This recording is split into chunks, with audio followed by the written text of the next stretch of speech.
A recent finding by the CDC has some people asking whether the U.S. reached herd immunity against COVID-19 earlier this year.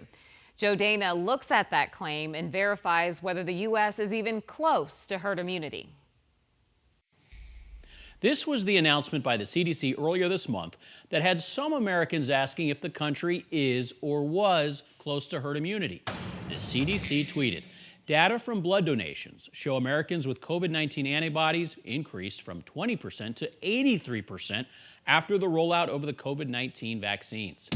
That had some people on Twitter jumping to the conclusion that the U.S. should have been near herd immunity against COVID-19 before the Delta variant exploded.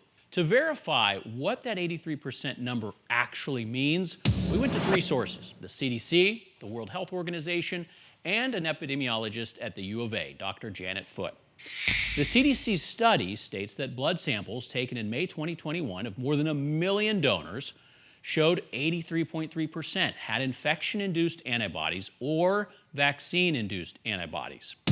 That would appear to be good news. However, the CDC adds two big caveats to this. One, these findings from a national blood sample of blood donors may not be representative of the entire U.S. population. And they say the CDC is learning more about how many people need antibodies before the population can be considered protected. The WHO backs this up, saying the proportion of the population that must be vaccinated against COVID-19 to begin inducing herd immunity is not known. Complicating matters, COVID-19 has variants.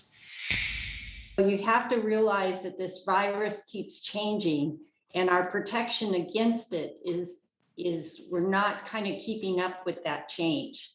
Dr. Janet Foote also says research shows antibodies from the vaccine are more effective than antibodies from getting sick.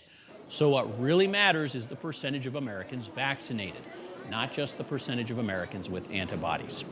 So, to answer the question, did the CDC find the U.S. reached herd immunity? We can verify the answer is no. It's not yet known what percentage of the population needs the vaccine to reach herd immunity, and the Delta variant is making herd immunity a lot more difficult. Joe Dana, 12 News.